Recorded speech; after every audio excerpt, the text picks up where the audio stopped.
Marketing yourself as a coach is not easy. Coaching is one of those things that's kind of hard to boil down to quippy marketing speak. To talk more about this, I turned to Kari Ginsburg of Uproar Coaching. Kari is a trauma-informed professional certified life and executive coach, and she works with non-traditional leaders to help them spread out, get loud, and bring their full selves to work and life. As you'll see from our conversation, Kari nerds out about supporting people and organizations through change and transformation. It's something she's been doing for years in high-profile, high-demand work inside the government and with big names in consulting, long before she started her own practice. Our conversation covers how Kari shifted into coaching full-time, the creative ways she's packaged her offers, how she overcomes hesitations about coaching, and what she does to break free of the marketing mold. I'm Lex Roman. I help creatives make smarter marketing bets, and you're tuned in to the Low Energy Leads Show.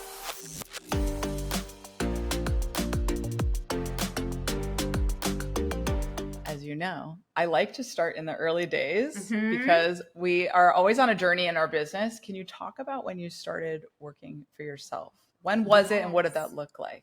Yeah, I started Uproar Coaching in June 2020.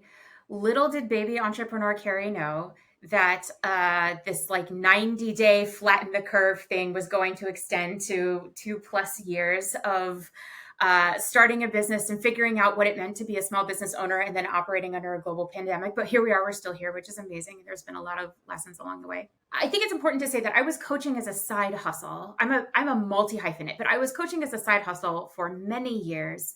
And then when COVID arrived and the rest of my extracurricular activities were withdrawn and I was working for a Fortune 500 corporate consultancy.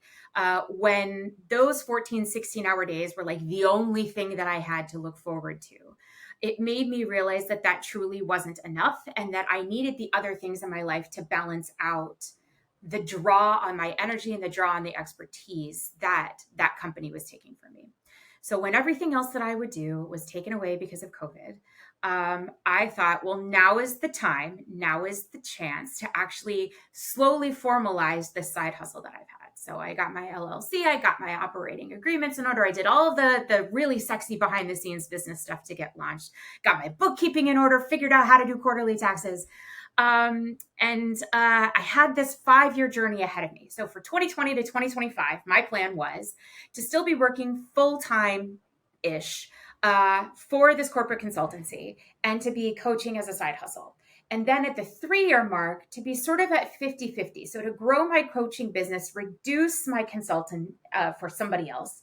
And then sort of those last 2.5, 3 years, really flip the ratio. And so to let my coaching business really be it and to really, really, really reduce and then eliminate my need for corporate consulting. So June 2020, I set up my business. I was early days building my client book, figuring out what my brand voice was going to be, really figuring out the type of clients I wanted to work with, establishing myself in some business communities and developing community partnerships and just like business friendships with people.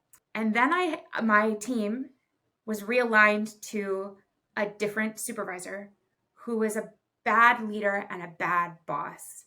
It made a 16-hour workday even harder to stomach. And I stuck around in that job longer than I hate to say should, because should is such an external thing, but like longer than I should have, because I was worried about the team that I was leaving behind. But it was just making me miserable. So I said to my partner one day in that fall, I was like, I am really unhappy in my job. And he was like, I know. It's a surprise to nobody. And I said, I really want to quit. And he said, I know. And I said, I really think that Uproar can do it.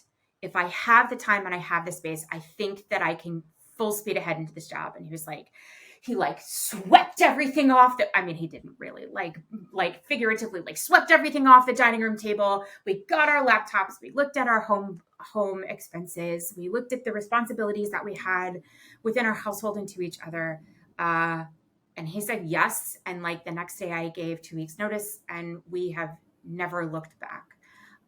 And so that was a really long and winding way to say how I got started in my business. June 2020 is the birthday of Uproar Coaching. But that fall is when really it went full steam ahead to just small business owner entrepreneurship. And we have, there's been some lessons along the way. There's been some heartache along the way, but I'm very proud to say that we are still here and supporting people. Since June 2020, I have coached over 270 people.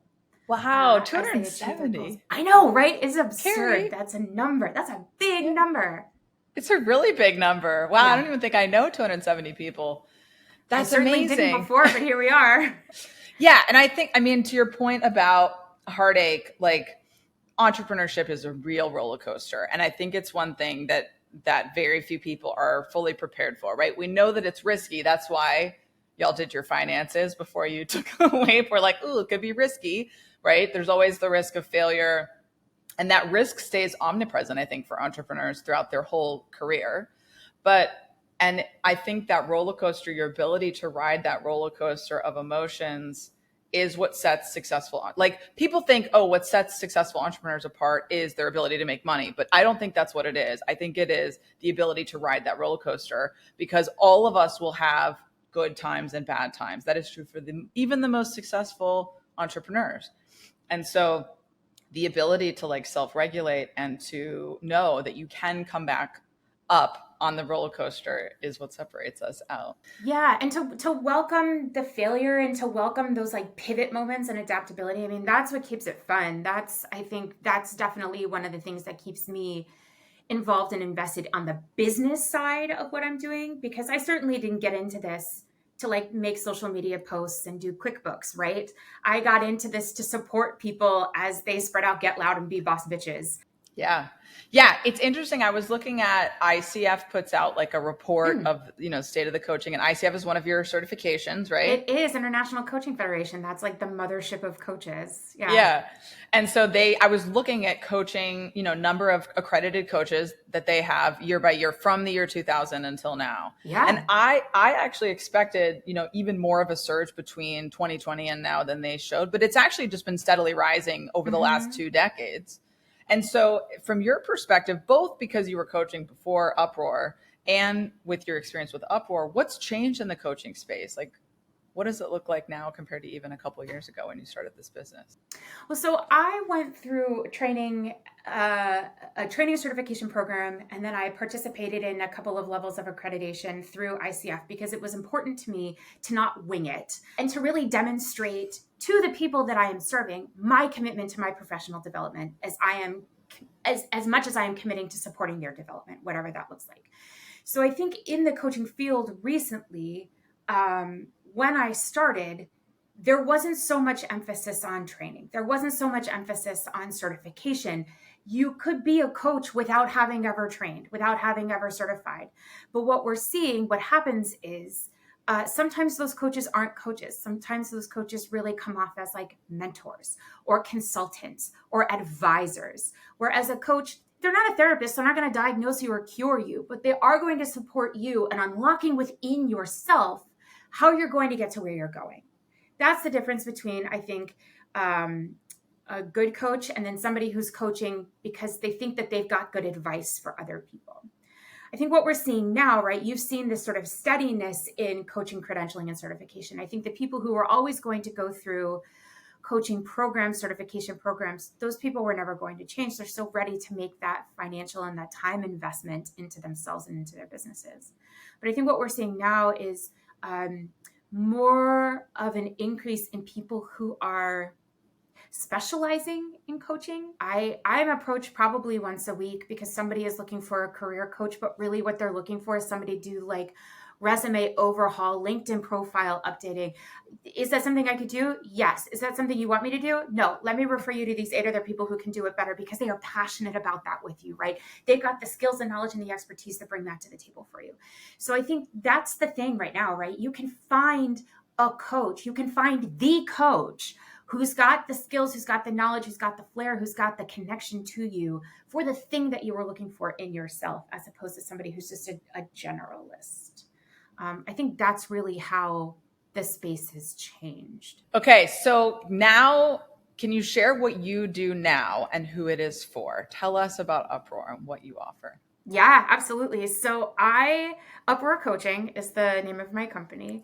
It's me. And I offer safe spaces to women and femmes who consider themselves non traditional leaders to really amplify and own the things that make them different instead of hiding them, to really wave their freak flags proud. And then we celebrate that together. And we do that in four ways. I call them my big four, but there's four types of programs that I offer, and we can talk about those a little bit more. One-on-one coaching. This is a bit more of like a traditional coaching structure, but it's anything but traditional. I also offer an on-demand coaching program that offers you all of the good things that you would get from one-on-one coaching, but without the hassle or the constraints of waiting for an appointment on your calendar. Those are sort of my ongoing support levers. And then I offer some more bite-sized options. One is a 5-week email-based productivity without punishment program called Busy Bitch. And then the other one is a half-day sleeves rolled one-on-one coaching intensive to help you deconstruct, design, and disrupt your life or your business. And that is called Make Mayhem. I love the way that you structure your offers. We were talking about this before we started recording. I have never seen coaches sort of bundle and package things this way. And I think it's really responsive to the world today and how busy people are, as indicated by the label Busy Bitch. Yeah. Well, I will say all of these programs came out of conversations that I was having with my clients, with people that I was like overhearing their conversations in a bookstore, waiting in line with somebody at a coffee bar. I was like, when I first started, I like printed off these like little postcards about my business with a QR code so people could go and they scan the QR code and they would get 10% off of whatever they bought into. But I like hung it up by the like coffee wait area at this local coffee shop. And someone was like, oh, that's really colorful. And I was like, oh, thanks. This is my business, Uproar Coaching. Do you have a coach? Have you ever had coaching? We talked about it. And she was like, I got to tell you, I'm just too busy. I'm a mom. I'm an executive. I have a partner. We've got animals. I heard this from a couple of different people. And so Busy Bitch was born, right? It's like, there's this one thing that I want to do that keeps getting backburnered. How can I actually get into it if I don't have the time to sit down and talk with somebody for like one more meeting? It's like, well, do you have 10 minutes a week to like respond to an email? Yeah, you can do that in a carpool line. You can do that when you're waiting at Trader Joe's. You can do that sitting in rush hour traffic or during your morning commute on a train. You can do that from the sidelines at the soccer field. All of the things that I offer came out of these needs that were expressed to me that I heard from people who wanted support, but wanted it in a different way. Yeah. Yeah. And I think also maybe one thing that I don't know how much you think about this or recognize it even, but one of your superpowers here is your experience in corporate work, in government work, where you worked with so many of these people and did leadership with them and are so aware of their behaviors, their lifestyles and things like that. This is a big key, I think, to your ability to meet them where they are with these kinds of offers. You want to talk about that? You're nodding. So. Oh yeah, no, I absolutely agree. I mean, my background, I have an undergraduate degree in musical theater, which means that I was a student of the human condition. I mean, that just basically means that I am very curious to the point of being nosy about what makes people tick. So I had a degree in theater. My first job was I was a teacher at a private school. I taught American literature. I ran a forensics club and a theater program. I was a leader in the federal workspace for 13 years, supporting like recruiting and staffing, labor and employee relations, human capital and workforce planning, and change management. Change management is very near and dear to my heart. And then I was a lead people strategist at a Fortune 500 company. So I've sort of run the gamut. And along the way, I've also been board member at nonprofit organizations, and I've been members of nonprofit organizations, and to just be open to those conversations, to really learn and observe and see what's going on around and get in as many rooms as possible, and maintain those relationships, particularly the ones that were really fulfilling to both of us, I think do really infuse and inform how I go about doing my business and how I can navigate different conversations with people, because I have a little bit of knowledge, but I have a lot of curiosity. And it all comes down to just being human. Yeah. Being human, though, when you say that, sounds so easy, right? Because technically we are human. What do you think? I mean, there is so much special sauce in Uproar and in the way that you deliver your work and work with your clients. And I know this because of even the way that you prompt me for things when we have conversations. It's so rare that someone holds space that way. And so, how would you articulate that special sauce that you bring into your coaching work? My values are kindness, empathy, and play. And if I am not sitting comfortably on that stool, then I need to make sure that I am dialing more into kindness, more into empathy, and more into play. When I work with my clients, we work hard. We are often dabbling in vulnerable areas.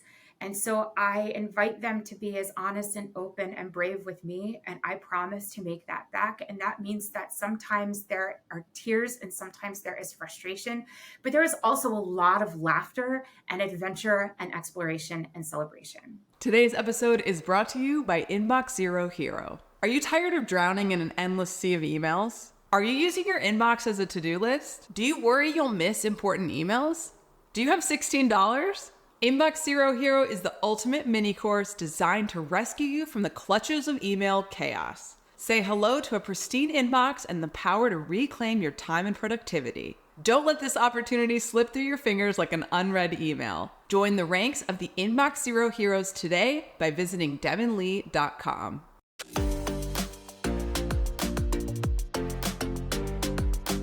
How do you recommend? So I've become a big believer in coaching, you being a big part of that. How do you recommend people go about finding their right match coach? I think the first way that you could find a coach is to ask your friends or colleagues if they have a coach or if they know any coaches who they think might be a good fit for you. Because coaching is a very personal experience, it's really important to find the right fit. And to be really honest with yourself about what you want to get out of a coaching relationship and what you were expecting at the end of the coaching process. Then Google stock. Like actually look at websites, look at social media, see if you can listen to other podcasts or speaking engagements or something where they have appeared so you get a sense for how they talk about what they do and how they talk to and with other people. And then I invite you, so many coaches have free or like very, very low cost introductory conversations. They're usually half hour, 45 minutes. Mine's about 45 minutes. We tend to run like 50 or 60 minutes. I mean, we really sort of lean in so you get a feel for what it would be like to be coached. But it's an opportunity for you to get a sense of what coaching would be like, to get a feel for what that coach's housekeeping rules are.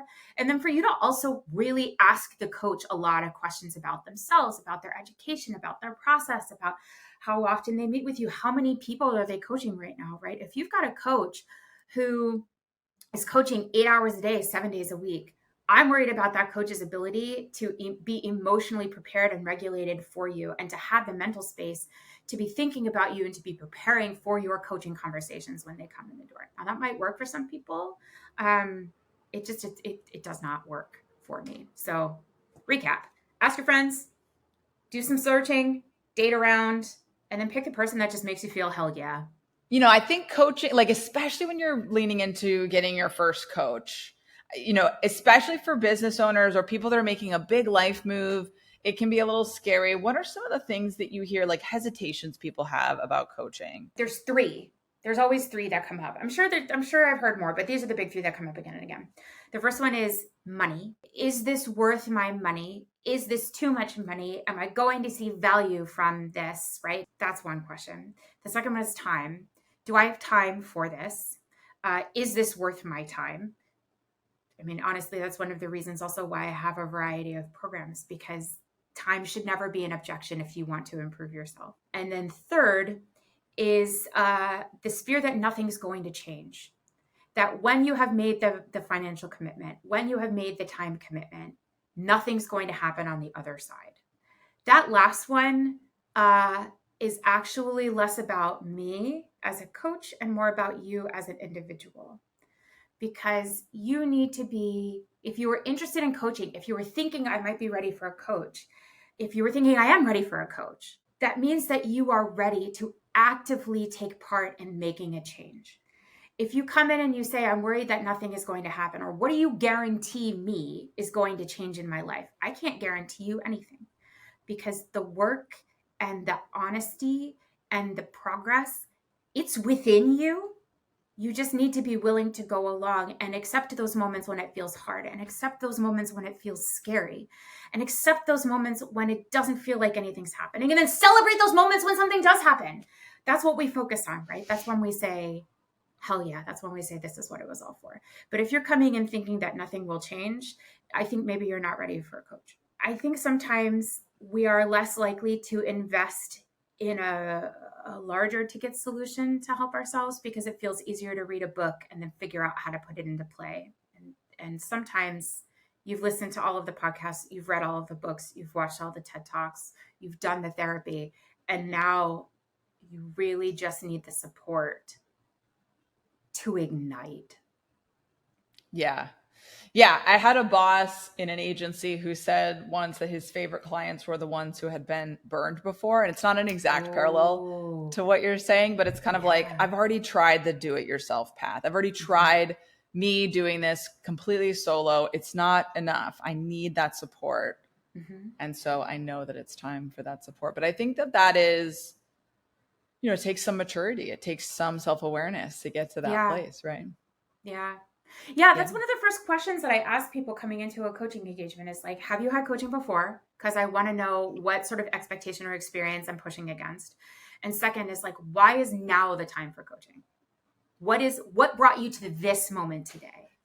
And those are always really fun because people just go. They just start. It's like it's permission to just unleash. And that's really where like the deliciousness of like what will be the foundation of our coaching experience comes from. It's really quite wonderful. Yeah. And I want to highlight for our listener how helpful the sales questions that you've highlighted, why is this the right time? What, like some of the things that you brought up earlier in our conversation, and what you're pushing against, your past experience in this space, it helps also you sell, right? Because it helps them sort of self-evaluate whether or not, one, you're the right coach, and two, sort of come to the conclusions on their own that yes, they are in fact ready for coaching and that they're ready for coaching with you. So it's so brilliant when people think about sales and they're like, oh, I hate sales calls. I hate doing sales. It's like, I think you have such an authentic approach to your clients, both in your marketing and in your sales process, which really is just going back to your being human thing, Kari.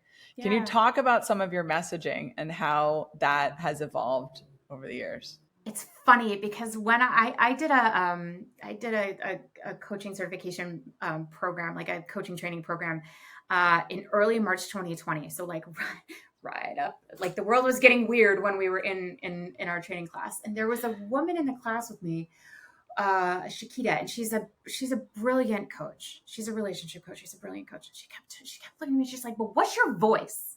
Like, what is your voice as a coach?" And I was like, "I don't understand your question. I don't know." And then that summer, right? So I not summer, May, summerish.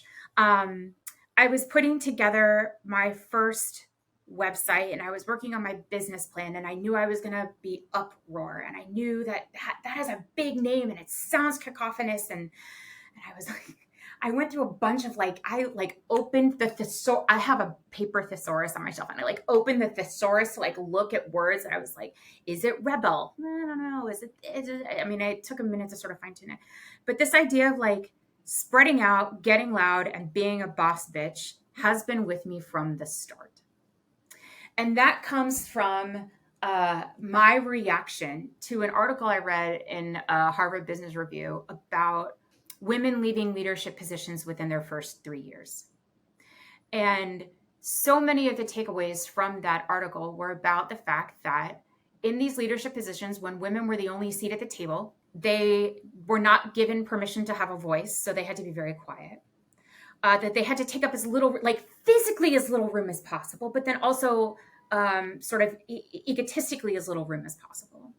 And that they had to demur and downplay, so that way there wasn't this perceived threat to the males around the table with them.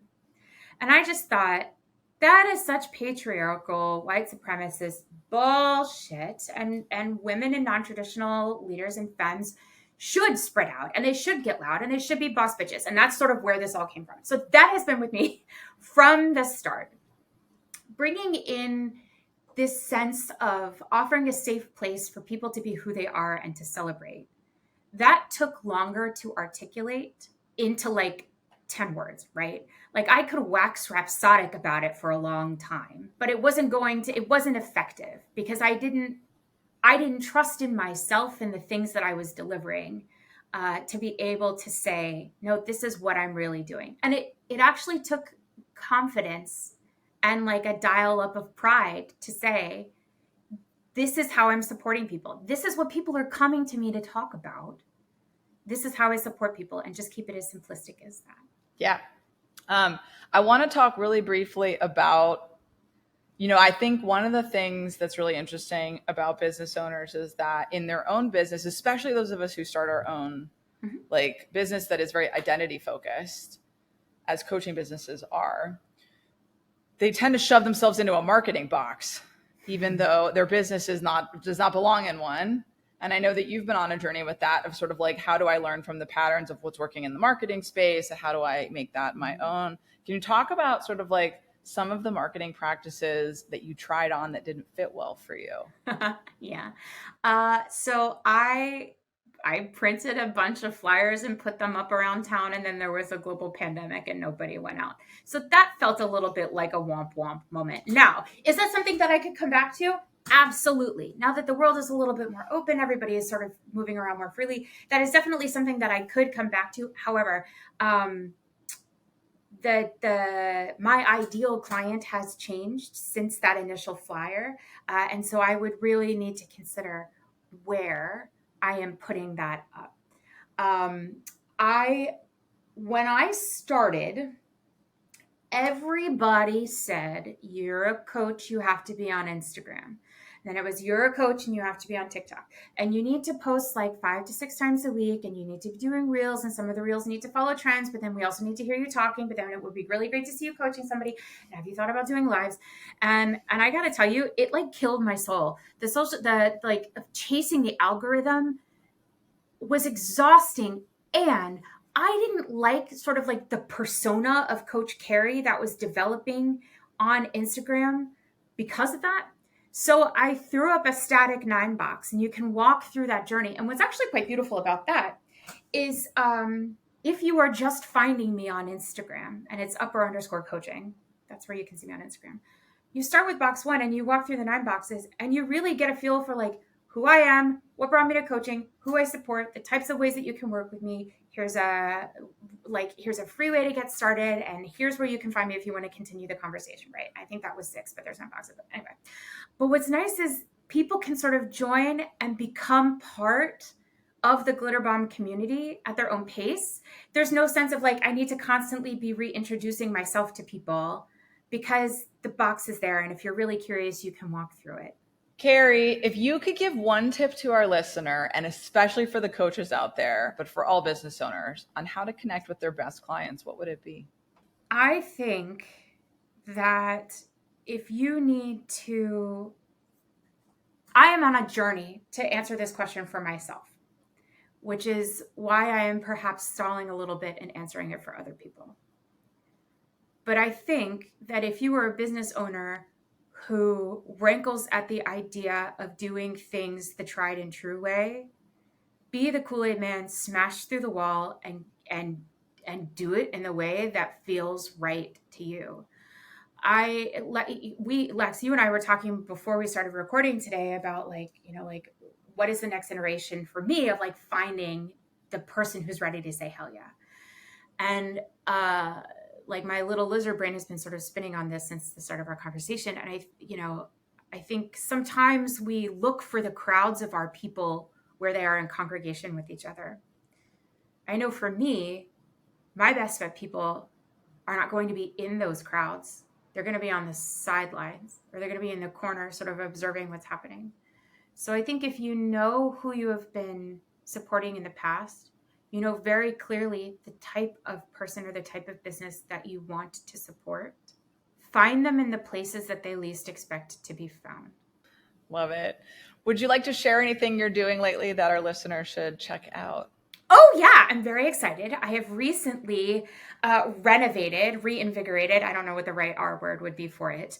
My I Want challenge. It helps you cut through your mental clusterfuck and actually get clear on the things that you want for yourself, so you can take charge in making it happen for you. And you'll be able to share the link in the show notes. Okay, so click the link below. Totally free for you. It's email based. I hope that you will respond. I personally will respond back to whatever you send me, and we will have an amazing conversation, because I want you to get the things that you want for yourself unabashedly and unapologetically.